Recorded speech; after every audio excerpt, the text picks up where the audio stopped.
Basta kung dadaan kayo dun sa roadside, makikita niyo talagang napakadaming establishment and it is well developed na talaga kung tutuusin.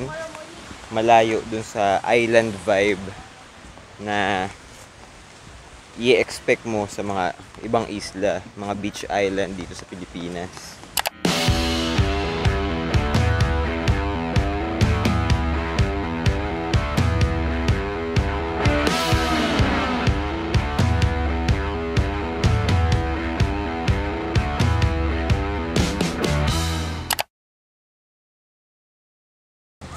So ayun na nga guys, finally we are here sa isla ng Boracay. It's our first time here. And ito, pinapamiliarize pa namin yung buong lugar. Ayun, kasama ko si Don and si Canlaon. So yeah, kakatapos lang namin kumain sa coast, sa Chachas, ng light snack lang, part ng brunch namin. Tapos ngayon, mayroon kaming gustong kainan dun sa bandang Station 3 ata. So maglalakad kami ngayon. It's a Thai restaurant, nagsiserve ng Thai food. And sabi nila, it serves authentic Thai dishes daw. And yeah, we're both craving, kami ni Don, we're both craving for Thai food. So far, we are enjoying. Ang ganda ng weather dito.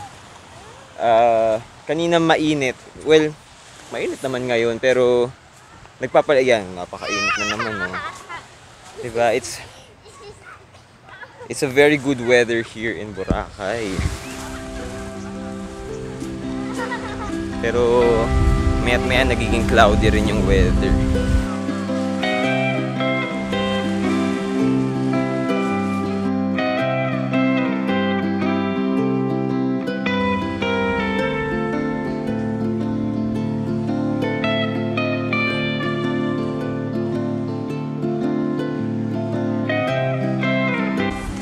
Guys, ito, naglalakad pa rin kami and pupunta pa rin kami dun sa restaurant nga na gusto namin kainan, na beachfront restaurant. It is called Congas Grill.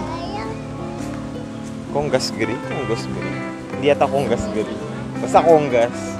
And I think malapit na siya. So, puntahan natin. This is Congas. Hindi Congas Grill. It's Congas Restaurant. Ayan. That's Congas Restaurant. And nandito yan sa Station 3. Nakita ko lang itong Congas sa Google. And sabi nga dun sa reviews, they serve authentic Thai dishes. And we are craving for real Thai dishes. Kaya dito kami napadpad for lunch. So we ordered some of the most famous Thai dishes nga. We have Pad Thai, Tom Yum, and yung papaya salad. We also ordered yung Thai milk tea, kaya lang hindi siya available. So, eto, tubig na lang. Ayan, may pa complimentary na peanuts, roasted peanuts, pag umorder kayo dito. Ito, as you can see sa background ko, that's Boracay Beach. White Beach Station 3. So, ayan. Beachfront itong Congas. Pero, meron din silang branch dun sa roadside, bandang papunta sa Bulabog. I think yun yung main branch nila. So, may price difference din yung branch nila na nandun sa roadside tsaka yung nandito sa beach front. Pero, hindi man sobrang laki yung difference. I think mga 15-20 pesos difference lang yung mga meals kapag dito kayo umorder than yung nandun sa branch nila sa roadside. So, while we are waiting for our order, siguro let me share some of our first impressions dito sa Boracay Island. Gaya nga ng sabi ko kanina, this is our first time na makapunta dito sa isla ng Boracay. Kaming tatlo, nila Canlaon tsaka ni Don. And so far, we are enjoying. Thanks to Coast Hotel, by the way. Special shout out dahil napaka-smooth and seamless nung transfer namin mula sa airport papunta dun sa port ng Katiklan, then transfer ng boat Katiklan to Cagban Port, Cagban Port hanggang sa hotel. So, first impression. Ano bang first impression natin for Boracay? Well, actually, by the way, disclaimer, unang-una, pinatay ko na lahat ng expectation ko dito sa Boracay para, alam mo na, the more you expect, the more na maha-heartbreak ka. So, huwag tayo masyadong mag-expect, babaan lang natin. So far, ang napapansin ko dito sa Boracay, syempre napakaraming foreigner bilang ito yung premier beach destination talaga dito sa bansa. So napakaraming Koreans, dami rin mga Caucasian, and I don't know kung ano yung lahi ng ibang mga nandito, pero yeah, sobrang daming foreigner talaga. And then, ayun nga, sa paglalakad namin from Station 2 papunta dito sa Station 3, dito sa Congas, napansin ko na kumukunti nga yung tao dahil talagang mas dense yung mga turista na nandun sa Station 2, and habang papalayo ka sa Station 2, pakonti rin ng pakonti yung tao, and kumukunti din yung establishment na nasa paligid. So dahil konti rin yung tao dito, hindi marami yung tawag dito, yung guests na kumakain dito. So di na kami pumila, right away nakaupo kami. Habang naglalakad din kami papunta dito, sobrang dami nung nag-aalok ng mga land tour, island hopping, kung ano-ano pa. Pagdaan din namin doon sa Astoria, may nag-alok agad na attend daw kami sa talk para may libreng food, mga ganun. Pero it is good. Healthy ang business dito sa Boracay, ibig sabihin. So let me flip the camera pala so I can show you kung ano yung view namin ngayon while having lunch. So there, that is Boracay White Beach dito sa Station 3. So makikita nyo sa malayo, nandun yung mga nagpaparasailing. I can see them. May 3 akong nakikita nagpaparasail. So ito na guys, dumating na yung order namin. So look, we ordered pad thai, papaya salad, tsaka tom yum. So I'm excited to try itong mga authentic na Thai dishes na to. So let's eat!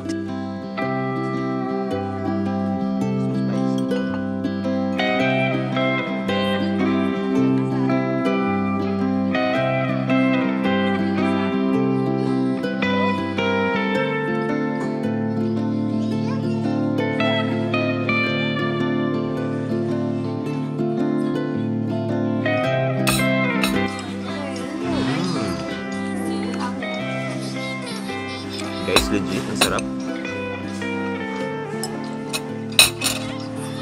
Guys, masasabi ko, authentic talaga. Walang biro.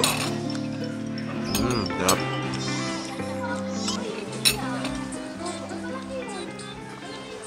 Grabe, sarap. Para akong natatransport papunta sa kaya naman pala. Thailand. Galing. They're using authentic Thai spices. Ito yung galanga na common sa Thailand. So sabi nila, if you want to make a good impression that you are serving authentic Thai dishes, you have to have a really good pad thai, since ito yung national food nila. And to say na authentic yung mga Thai dishes, it has to be really spicy. And for me, I think pasado siya sa anghang dahil napaka-anghang.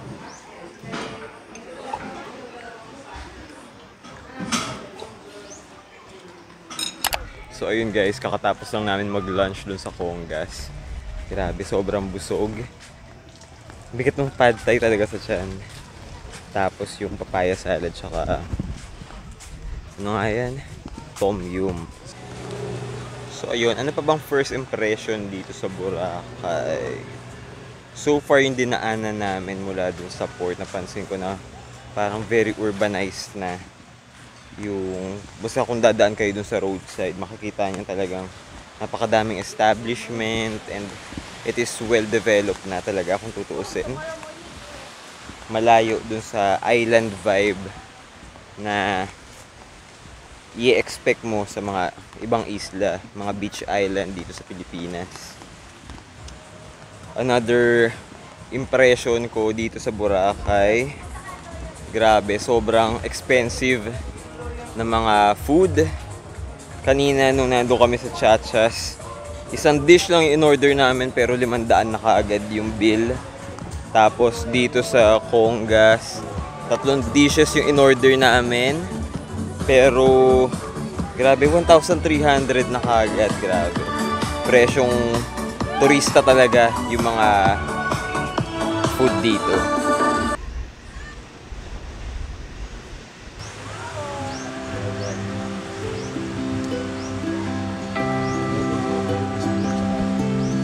So it is currently 2:53 p.m.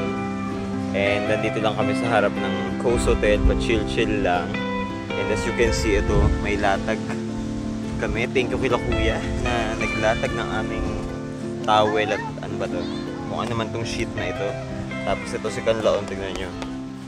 Ayan, meron siyang toys para gumawa ng sandcastle. So, lahat to provided ni Coast. Thank you, Coast. Tapos, tignan nyo to. Ito, meron pa. May patubig pa sila. Pero, bukod dyan, it's almost 3 o'clock. Pag nag 3 o'clock, meron din silang libreng ice cream and popcorn for all of their guests. So, maya-maya lang, hihingi tayo ng ice cream. Pwede natin kainin yun dito habang nag-chill tayo dito sa beach. So, ayan. Chill-chill lang kami dito. Ayan si Kanlaon. Magawa ng sandcastle.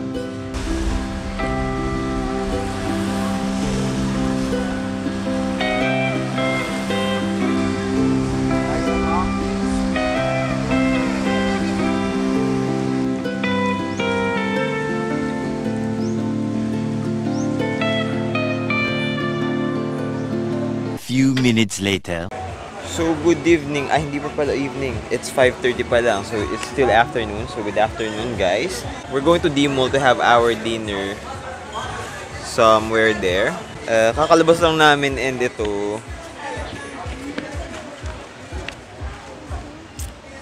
Natatakpan ng clouds yung sunset. So, hindi siya masyadong kita. There. Pero, yeah, we still have plenty of time here sa Boracay. Hopefully, in the next few days, better yung weather, wala masyadong clouds para mas visible yung sunset. Anyway, tara, punta na tayo sa D-Mall. So, Kanlaon, where are we going? Where are we going? And the pool. Huh? Tapos ka na, nag-pool ka na eh. Where are we going? We're going to have dinner. Dinner. Yes, we'll eat dinner. Where? There. There, yes. We're going to D-Mall. Meron kaming tina-target actually na restaurant doon sa D-Mall. It is called Little Taj. It's an Indian restaurant. So, tara. Let's go there ngayon. Tara.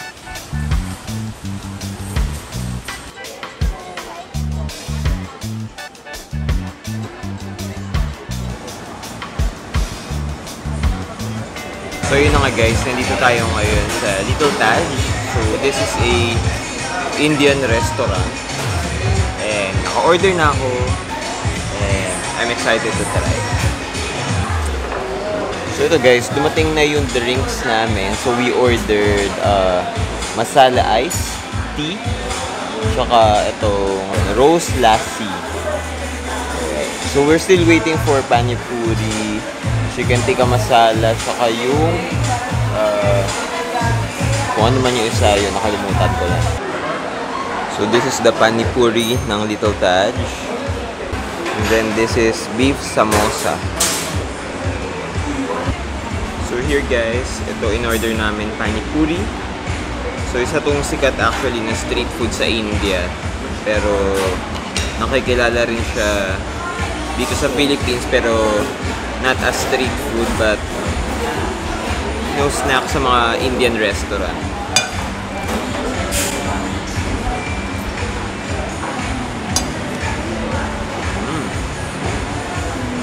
Isa pang in-order namin ito beef samosa.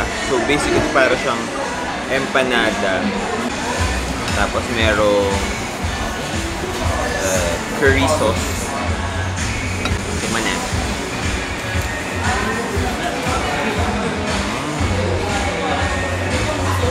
God. At ang aming final order dito sa Little Taj, ito, chicken tikka masala. Ayan. So, umorder kami ng paratha tsaka masala, chicken tikka masala. So, let's eat.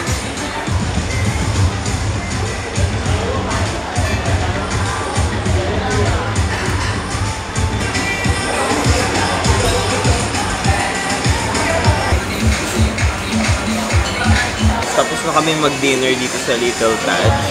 Naubos na yung parata pero napakadami pa nitong tikka masala. Naubos na rin namin yung chicken dito.